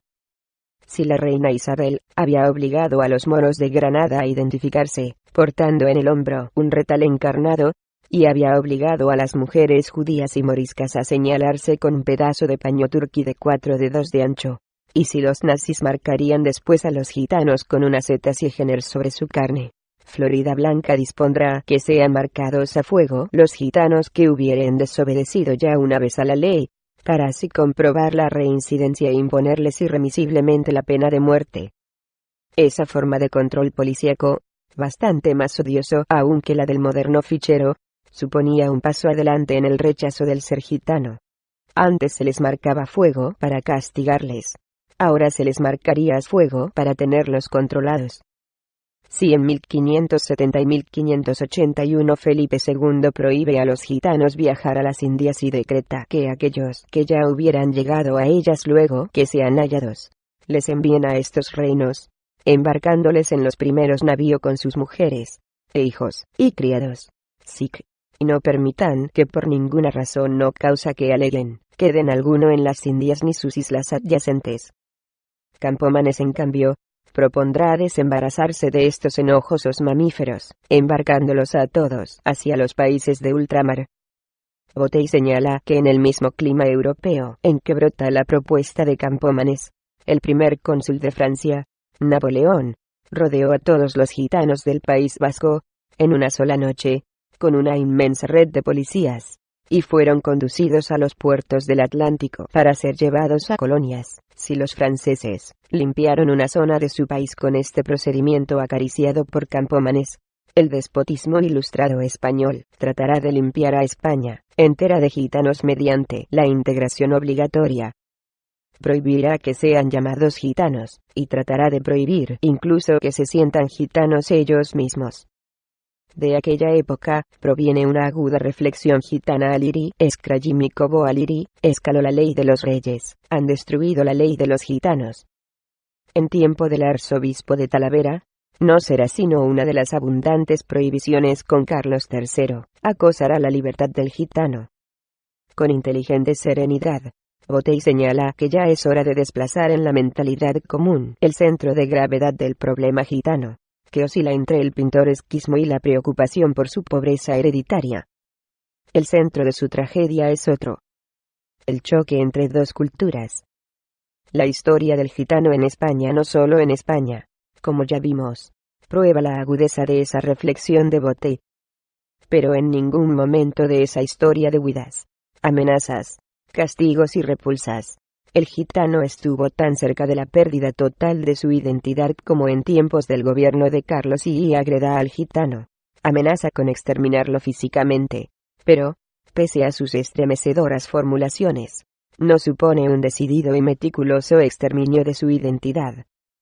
El rey Felipe V, quien por primera vez en España había autorizado su captura incluso en el interior de los templos, en 1745, ordena darles caza a hierro y fuego, y agrega que todos los que tienen vecindad se restituyan en término de 15 días a los lugares de su domicilio, pena de ser declarados, pasado este término, por bandidos públicos, y de que, por el mismo hecho de ser encontrados con armas, o sin ellas, fuera de los términos de su vencimiento, sea lícito hacer sobre ellos armas, y quitarle la vida. Que pasado el referido término, se encarguen estrechísimamente a los comandantes generales, intendentes y corregidores, que por sí, o por personas de integridad, y de su mayor satisfacción, salga con tropas armados, y si lo hubiere, con milicias, y sus oficiales, acompañados de rondas de a caballo destinadas al resguardo de las rentas, a correr todo el distrito de jurisdicciones, haciendo las diligencias convenientes para aprehender a los gitanos y gitanos que encuentren por los caminos públicos u otros lugares fuera de su vecindario, y solo por el hecho de la contravención se les imponga la pena de muerte. Si disposiciones de este tipo no habrá logrado exterminar ni modificar sustancialmente el ser gitano, cabe pensar que el despotismo ilustrado vio claro que había de cambiar, ampliar y mejorar los procedimientos. Y lo hizo. La pragmática de Carlos III, hecha pública el 19 de septiembre de 1783 y tutelada regla para contener y castigar la vagancia y otros excesos de los llamados gitanos, es el documento que convierte en ley el fin propuesto durante siglos de intolerancia, de incomprensión ante la autonomía de otros sistemas culturales, de exasperada soberbia y desprecio y miedo a la otredad. El infierno son los otros, ha escrito infernalmente Jean Sartre. Carlos III debió de tenerlo presente al firmar el articulado de una ley que pretendía abolir, a la fuerza, ese infierno. Ahora, por fin, vamos a ver de cerca el articulado de esa ley. Su Majestad Carlos III empuja contra la pared a la raza gitana. Declaró que los que llaman y se dicen gitanos no lo son por origen ni por naturaleza, ni provienen de raíz infecta alguna. Como toda sentencia dictada por la intolerancia, la prepotencia, la soberbia, esa línea es un laberinto. Pero su Majestad sabía muy bien que si hay gitanos, que los hay de origen, y por naturaleza. Sabía muy bien que provenían, como se creía entonces, del Egipto Menor. Pero como era rey, decide con dos líneas, que no existen. Su Majestad escribe con tiza en un espejo la palabra gitano, pasa sobre esa tiza un pañuelo de encaje y así, los borra para siempre. Con limpieza, con eficacia minuciosa, en el todo, y en el detalle. No basta que él ordene la no existencia de la identidad del gitano, ni siquiera que mande a los mismos gitanos que colaboren en ese escamoteo, de buen grado, aunque bajo amenaza de las contenidas abajo. Prohíbe también a todos sus vasallos, que llamen o nombren a los pretendos, con el nombre de gitano, bajo las penas de los que injurian a con acento otros de palabra, o con acento por escrito. Es decir, todos los habitantes de la nación han de colaborar con la decisión del rey. El vocablo gitano pasa a ser una injuria. Y ahora, ya resuelto el problema, no existe el gitano, no existe el ser otro, no existe el infierno. Yo decido lo que es identidad, y lo que no lo es. O dicho de otro modo, mi autoridad es creadora de identidad de todo ser, o dicho de otro modo, no hay ser que sea, sino, es lo que mi autoridad decide sobre el ser. Es decir, yo soy, y el ser del otro es su obediencia. Ahora sí, ahora, su Majestad comienza a desplegar el privilegio de los reyes. Decides ser magnánimo. Es mi voluntad, que los que abandonen aquel método de vida, traje, lengua, o con acento jeringosa los lingüistas futuros descubrirán, Señor, que tal jeringosa es un idioma que procede del sánscrito. Dicho sea con respeto, Majestad, sean admitidos a cualesquiera oficio, o con acento, destino a con acento que se les aplicaren, como también en cualesquiera gremio, o con acento comunidades, sin que se les ponga, o con acento admitan, en juicio ni fuera de él, obstáculo ni contradicción con este pretexto. A los que condixere y rehusaren la admisión a con acento sus oficios y gremios a con acento esta clase de gentes enmendadas, se les multará por primera vez en 10 ducados, por la segunda 20, y por la tercera en doble cantidad. No debemos negarlo. Su Majestad Carlos III no carecía, afirmar esta ley, de cierta benevolencia y equidad. No debemos ignorar, de paso, que se trataba de borrar la identidad del gitano, y, a la vez, incorporar buen número de brazos al proceso de producción de la época, vale decir, al proceso de explotación. El plazo fijado para la transformación de estos nómadas improductivos y desobedientes en fuerza de trabajo fue 90 días, pasados los cuales comienzan a cumplir las penas.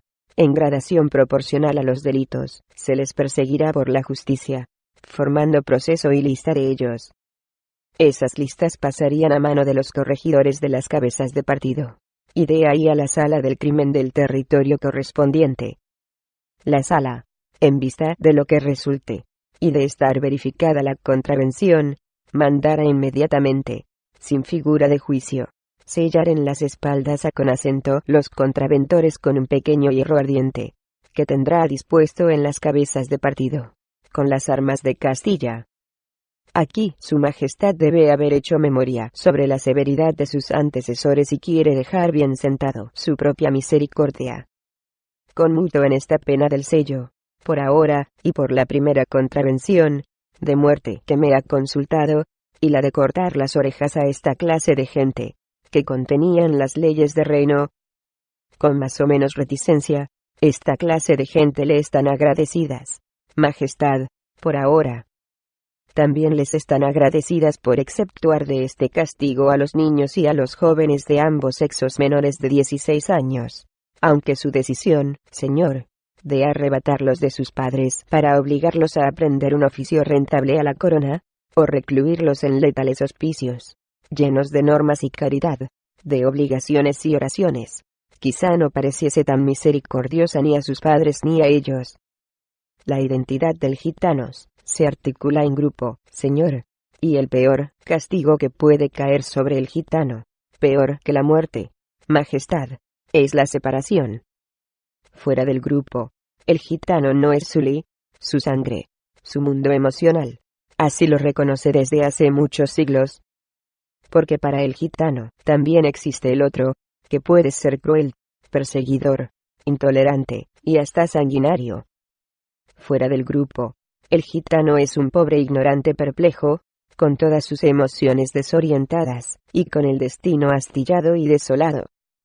Verificado el sello de los llamados gitanos que fueron inobedientes, se les notificará y apercibirá, que en caso de reincidencia se les impondrá irremisiblemente la pena de muerte, y así se ejecutará solo con el reconocimiento del sello, y la prueba de haber vuelto a con acento su vida anterior. Vos lo habéis dicho, majestad, no yo. Su vida. Lo cual quiere decir su ser, su pasado, sus costumbres, su relación con la naturaleza, su concepción de la divinidad. El gitano es de talante esencialmente religioso, su vinculación con la magia, sus ropajes, sus avalorios, su culto por los muertos, su respeto por los ancianos, su radical respeto por la felicidad, su necesidad de ser libres, su vida. Pero el monarca ilustrado, y, con él, todos los ilustres monarcas anteriores desde los tiempos de los reyes católicos, sienten un enojo especial por todo individuo que no se elige sedentario y bárbaramente obediente.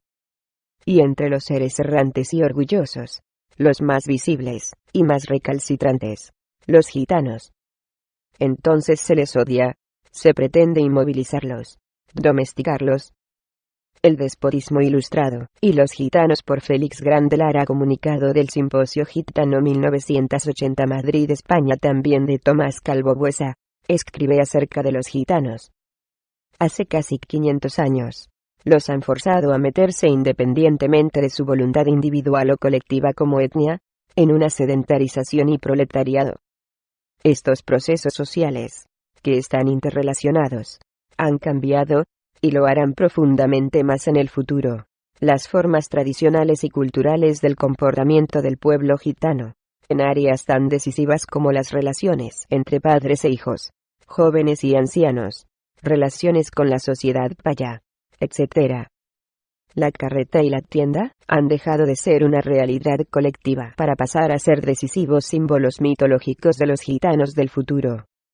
De todas formas, Lo más interesante es preguntarse por la futura evolución de la cultura gitana, una vez que ha comenzado decisivamente a entrar en el sistema productivo español, cómo se está presentando y cómo se prevé el futuro de la integración, la asimilación o culturización gitana. Partiendo del análisis comparativo con otras minorías étnicas, y de la misma experiencia de los gitanos en España, debe rechazarse la teoría de la asimilación o conversión progresiva del gitano en payo. Trágica, y desgraciadamente promocionarse, es aceptar las reglas del juego y conducta de la sociedad paya, que es quien tiene el poder y el dinero, y quien marca una sola escalera de movilidad social, igual para payos y gitanos, y también para gitanas. A las mujeres de las minorías étnicas que quieran promocionarse, atención a las comillas. La sociedad dominante les impondrá el romper muchos tabúes grupales, con lo cual hallará el desprecio y oposición de su propio grupo étnico. Por ello hay dos baluartes que todas minorías étnicas defienden hasta el final: sus mujeres y sus ancianos. Ellos representan el último tesoro étnico, el vientre grupal, y el saber ancestral que no hay que entregar a la sociedad dominante. Aunque nos proleticemos, nos asimilemos, vistamos igual, nos eduquemos, estemos perdiendo nuestros valores y costumbres, no queremos entregar nuestras mujeres y ancianos. Por eso, el día, ojalá sea tarde o nunca, que nuestros asilos estén llenos de ancianos gitanos abandonados, o veamos en la calle abundantes jóvenes gitanas que en vez de rosas vendan sus cuerpos, es el indicador sociológico más claro de que la desintegración del grupo social gitano ha entrado en fase final, y que el grado de integración de la comunidad gitana en la sociedad paya ha alcanzado su punto óptico. Y de Félix Gracia Lara, dice: quizá el pueblo gitano sea un hecho emocionante. El orgullo de los humillados sobrevive a la soberbia de los poderosos. Quizá, señor, quizá, pero quizá también ese hecho emocionante, ese orgullo de los humillados, no pueda sobrevivir por más tiempo a la soberbia de los poderosos de siempre. Ya que sabe usted muy bien, que llevamos casi 6 siglos, gritando tolerancia y comprensión, para nuestra cultura gitana. Es decir, gritando libertad. Algunas veces, en silencio, por miedo, y en otras muchas más, ahogando nuestra voz por la fuerza de la represión.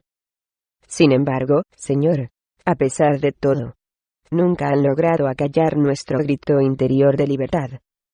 Pero sabe, señor, que lo que más nos duele hoy, es cómo nos ignora esta sociedad actual.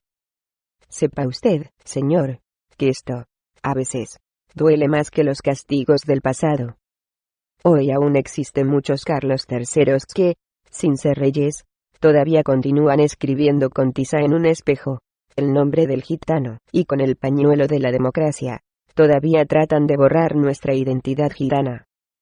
Quizá hoy, señor, su hermosa frase, el orgullo de los humillados, sobrevive a la soberbia de los poderosos, no tenga hoy mucho sentido para algunos, o mejor dicho, quizá nuestras gargantas estén afónicas de tanto gritar, pedir tolerancia y comprensión, para nuestra cultura y libertad.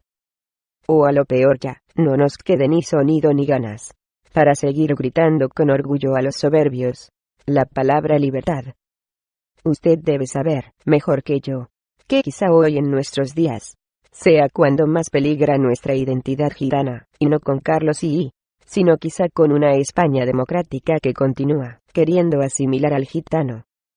Aunque a la verdad, hoy no nos obligan con azotes y cortes de orejas, ni nos marcan con hierro ardiente, ni nos ahorcan en las plazas, para escarmiento de los demás, como lo hicieron en el pasado dictando pragmáticas leyes y edictos contra el pueblo gitano.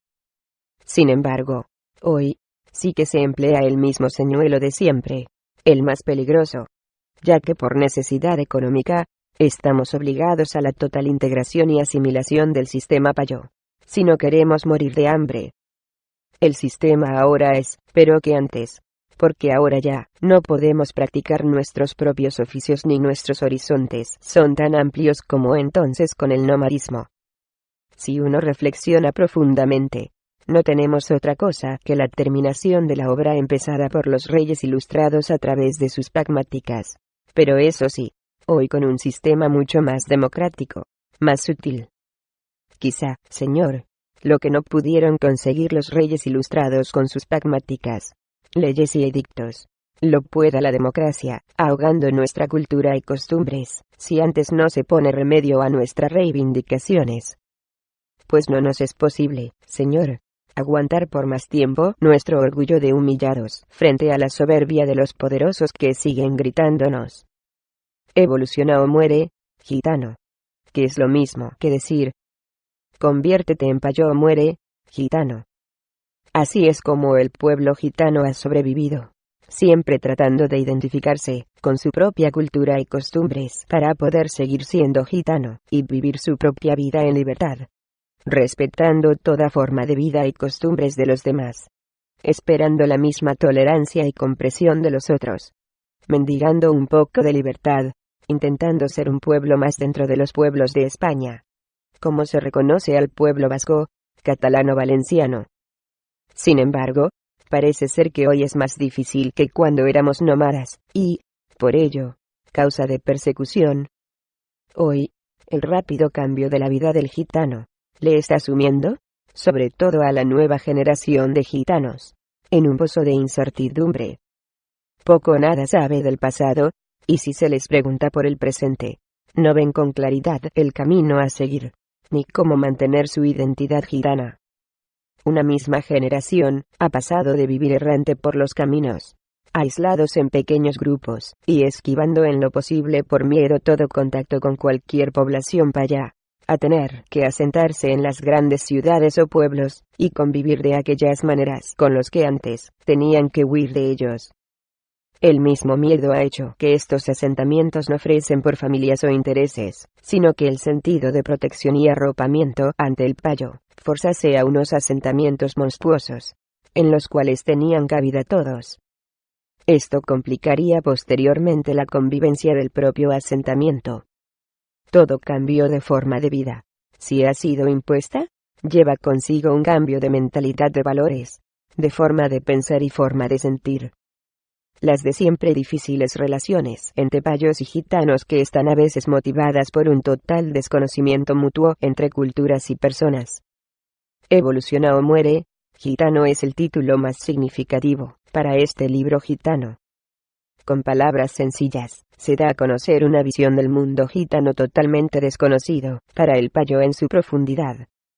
En la primera parte, fotografía un mundo y modo de vida que, aunque difícil, y a veces desesperante, tenía el aliciente de sentirse necesario y competente. El pueblo gitano en su chalaneo, a la vez que la unidad familiar y las fiestas compensaban la vida errante. En la segunda parte describe la desesperación de un pueblo, arrinconado domingo en los barrios marginales, sin trabajo preferido, y sin preparación previa para emprender otras actividades que impone la nueva situación del gitano, que desconoce por completo, y que le va a negar lo más necesario para sentirse realizado. En esta época crítica, comienza a darse tres fenómenos que marcarán la dinámica del futuro del pueblo gitano. Una gran mayoría, desilusionada, se resigna a sobrevivir, y se encierra en un pequeño mundo, sin esperanza e ilusiones. Otra, una minoría, no se resigna y comienza a organizarse para tratar de entender su situación. Su vida asqueada comienza a alejarse del entorno familiar, introduciéndose, parte de ella, en las redes de delincuencia paya, donde encuentra y buscar soluciones. Por fin, la nueva generación, que no ve futuro en fácil diversión y dinero ligero de gastar, sin el veto de la ley gitana. En la tercera parte, vemos en parte por la oposición de una sociedad que no entiende el ser gitano, crudeza realidad, cómo se narra la desesperación de un pueblo, que aunque intenta con sacrificio, no consigue salir de su aislamiento, y a veces lo desprecia, y en parte por el lastre como pueblo marginado, se siente incapaz de evolucionar, y enfrentarse con conciencia de clase a situaciones injustas. De aquí el grito desgarrador de evoluciona o muere, gitano, que lanza a todos los gitanos. Entiendo que no es fácil la tarea, que algunos hemos emprendido para conseguir todo esto, y que no es cuestión de un tiempo determinado. Incluso se prevé la muerte de una generación ya desilusionada, cansada y hasta hastiada en la desesperación, para que las nuevas que vengan sean capaces de aceptar el reto, y seguir en la lucha con nuevas fuerzas y preparación universitaria, e ilusión por las cosas gitanas. Este libro, ante todo, nos tiene que hacer reflexionar tanto a gitanos como a payos. En una reflexión serena que nos lleve a pensar que la convivencia es posible, si somos capaces de cambiar posturas intransigentes, de aceptar y comprender otra cultura, y de rectificar injusticias pasadas, y como no, injusticias presentes. José Duarte.